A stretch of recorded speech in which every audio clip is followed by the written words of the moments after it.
चलो चलो देखो, यहाँ पे हम लोग जो है एक 4F का एक सवाल है 20 नंबर, जिसको आज हम लोग हल करेंगे। इस सवाल में पूछा है कि 3 वर्ष पूर्व रहमान की आयु का व्युत्क्रम और अब से 5 वर्ष पश्चात आयु के व्युत्क्रम का योग 1/3 है। तो उसका हमसे जो है वर्तमान आयु पूछ रहा है, किसका? रहमान का। यानी जो है 3 वर्ष पूर्व जो है रहमान की आयु का व्युत्क्रम और 5 वर्ष पश्चात यानी बाद का जो आयु होगा उसके व्युत्क्रम का योग जो है 1/3 है। और इस सवाल को हमें हल करना है। देखो कैसे हल होगा। सबसे पहले हम एक मानक मान लेंगे कि मानक रहमान की वर्तमान आयु 1 वर्ष है। हमने मान लिया कि जो रहमान है उसकी जो वर्तमान आयु है वो 1 वर्ष है। तो अब हमें पहला चीज क्या कह रहा है? 3 वर्ष पूर्व। 3 वर्ष पूर्व, पूर्व का मतलब पहले हुआ। हम लिखेंगे कि 3 वर्ष पूर्व रहमान की आयु। 3 वर्ष पूर्व, 3 वर्ष पूर्व का मतलब ये हुआ कि जो उसकी वर्तमान आयु है उसमें से 3 को घटा देंगे तो 3 वर्ष का हो गया, पूर्व हो गया। ठीक है। अब यहां पे कह रहा है कि 3 वर्ष पूर्व रहमान की आयु का व्युत्क्रम, यानी जो है 3 वर्ष पूर्व रहमान की आयु का व्युत्क्रम। व्युत्क्रम का मतलब होती है उल्टा, यानी 1/(x-3) हो जाएगा। x-3। अब देखो क्वेश्चन में जो कहा है हम वही करेंगे। जो जो चीज क्वेश्चन में कहा है हम वही चीज लिखेंगे, उसी को हल करेंगे। देखो अब यहां पे क्या कह रहा है? अब से 5 वर्ष पश्चात। पश्चात का मतलब क्या हुआ? बाद का। यानी 5 वर्ष बाद, यानी 5 वर्ष पश्चात रहमान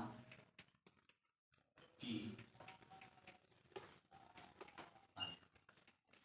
5 वर्ष पश्चात रहमान की आयु क्या हो जाएगा? यानी जो उसकी वर्तमान आयु है उससे 5 वर्ष बाद, यानी 5 वर्ष बाद का मतलब ये होता है कि हम उसका जो वर्तमान आयु है उस वर्तमान आयु में 5 को क्या करेंगे? ऐड कर देंगे, यानी जोड़ देंगे। x+5 वर्ष। यहां पे भी हम वर्ष लिख देंगे क्योंकि ये सभी जो है वर्ष में हम ज्ञात कर रहे हैं, वर्ष हो जाएगा। अब देखो 5 वर्ष पश्चात रहमान की आयु का व्युत्क्रम। हमसे व्युत्क्रम भी कह रहा है तो व्युत्क्रम निकाल देते हैं 5 वर्ष बाद वाले का। तो 1/(x+5) वर्ष, ये जो है आयु का व्युत्क्रम हो गया। अब लिखेंगे प्रश्नानुसार।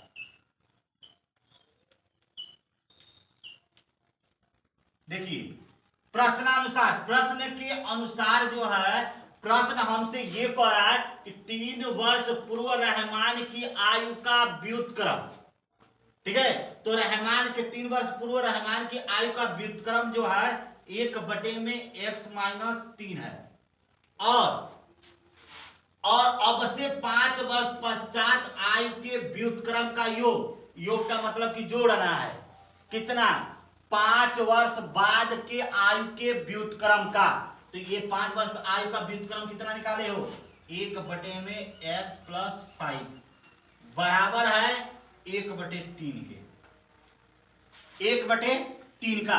अब हमारा जो है प्रश्न के अनुसार ये समीकरण हमने लिख लिया। अब इससे हम बनाएंगे द्विघात समीकरण, उसके बाद से इसको हल करेंगे। देखो कैसे। ये दोनों हर है, हर इक्वल नहीं है। हर क्या है? इक्वल नहीं है। किसी भी भिन्नात्मक संख्या में जब भी हर जो है इक्वल नहीं होती है तो सबसे पहले हम हर को क्या करते हैं, इक्वल करते हैं, यानी बराबर करते हैं। बराबर करने का तरीका ये होती है कि इन दोनों का एलसीएम लेंगे। एलसीएम वह संख्या होती है जो इन दोनों संख्याओं का गुणनफल होती है, यानी वह संख्या जो इससे भी डिवाइड हो और इससे भी डिवाइड हो। तो वह संख्या यहाँ पे जो है दोनों अलग अलग संख्याएं दी हैं, इसलिए x माइनस 3 हो गया और इसको जो है x प्लस 5, यही हमारा लॉस हो गया, यानी एलसीएम हो गया। एलसीएम हो गया, इससे इसको कटाएंगे और इससे इसमें गुणा करेंगे, यानी x माइनस 3 से जब इसको कटाओगे तो ये पूरा खंड कट जाएगा, बच जाएगा x प्लस 5, और x प्लस 5 से जब एक में गुणा करोगे तो क्या होगा, x प्लस 5 होगा, क्योंकि किसी भी संख्या में एक से गुणा करने पे सेम वही संख्या होती है, इसलिए यहाँ पे क्या हो जाएगा, x प्लस 5 हो जाएगी, प्लस का चिन्ह देंगे और इससे ये खंड कट जाएगा, बच जाएगा ये, यहाँ पे एक में गुणा करेंगे तो x माइनस 3 हो जाएगा। जब यहाँ पे प्लस का चिन्ह है तो कोई चिन्ह बदलेगा नहीं, जैसे चिन्ह है वैसे ही रहेगा, बराबर 1/3, बराबर 1/में क्या हो गया, 3 हो गया। अब देखो इसको यहां पे तिर्यक गुणा करेंगे, लेकिन सबसे पहले इसको आपस में पहले जोड़ लेते हैं। x में x को जोड़ोगे तो 2x हो जाएगा, प्लस का चिन्ह है क्योंकि 5 बड़ा है 3 छोटा है, 5 में से 3 जाएगा तो 2 बचेगा, बटे में x माइनस 3 और ये हो गया x प्लस 5, बराबर बच्चे यहाँ पे हो जाएगा 1/3। अब देखो बेटा यहाँ पे क्या होगा, इससे इसमें गुणा और एक से इसमें गुणा होगा, मतलब यहाँ पे अब क्या कर रहे हैं, क्रॉस मल्टीप्लिकेशन कर रहे हैं, मतलब कि तिर्यक गुणा कर रहे हैं। कौन सा गुणा कर रहे हैं, तिर्यक गुणा, यानी क्रॉस मल्टीप्लिकेशन में जो है गुणा ऐसे होती है, ठीक है। तो जब ऐसे गुणा करेंगे हम तो इससे इसमें गुणा होगा और इससे इसमें होगा, यानी 3 से इसमें गुणा करेंगे तो 3 दूनी के 6x प्लस 3 दूनी के 6 बराबर, एक से किसी भी संख्या में गुणा करो सेम वही संख्या होती है, इसलिए ये x माइनस 3 और यहाँ पे हो जाएगा x प्लस 5, x प्लस 5। अब इनका आपस में गुणा करेंगे तो 6x प्लस 6 बराबर, x से x में गुणा करोगे बच्चे तो x स्क्वायर हो जाएगा, x के प्लस 5 में गुणा करोगे तो प्लस 5x हो जाएगी, माइनस 3x से इसमें गुणा करोगे तो माइनस 3x हो जाएगा, फिर माइनस 3 से इसमें गुणा करोगे तो माइनस 3 बचे 15 हो जाएगी। अब इन सभी को हम पक्षांतर कर देंगे, पक्षांतर करेंगे तो x स्क्वायर, 5 में से 3 को घटाना पड़ेगा क्योंकि यहाँ पे प्लस माइनस है और सेम संख्या है तो घटाएंगे, 5 में से 3 जाएगा तो 2 बचेगा, लेकिन प्लस का चिन्ह लिखेंगे 2x, और 2x हो गया, माइनस 15 है 15 हो जाएगा, 6x को इधर लेके जाना है, 6x को लेके जाओगे तो ये प्लस में है तो माइनस 6x हो जाएगा, 6 प्लस 6 है ये भी जाएगा तो माइनस 6 में बदल जाएगा, बराबर 0 हो जाएगा, यानी कुछ बचा नहीं, इधर कुछ नहीं ना बचा, सबको उठा के लेके चले गए ना तो 0 हो गया। अब देखो यहाँ पे x square 2x minus 6x घटेगा लेकिन चिन्ह माइनस का रहेगा, 6 में से 2 जाएगा 4x हो जाएगा, 6 में से 2 जाएगा तो 4 बचेगा, यानी 4x हो जाएगा, वो भी माइनस में होगा, ये ऋण का चिन्ह है ये भी ऋण का चिन्ह है, दोनों जुटेगा लेकिन चिन्ह माइनस का रहेगा, 15 6 21 बराबर 0।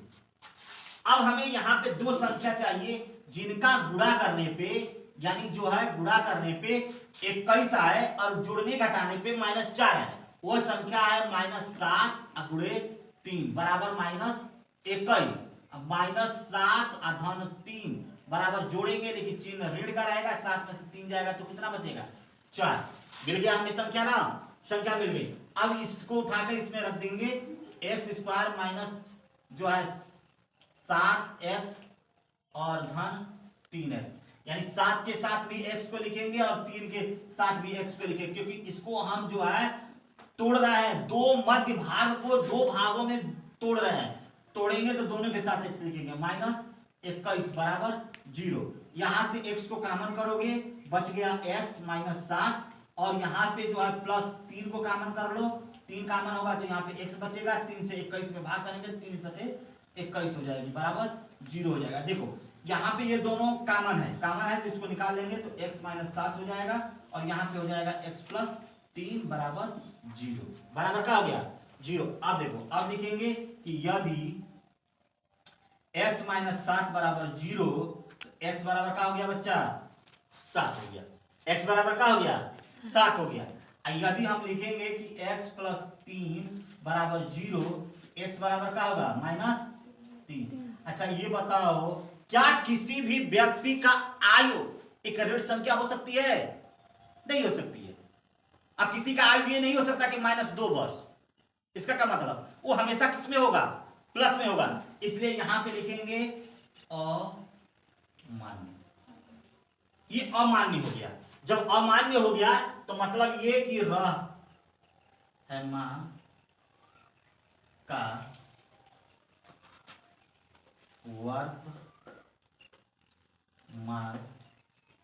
वर्तमान आयु, रहमान का वर्तमान आयु 7 वर्ष।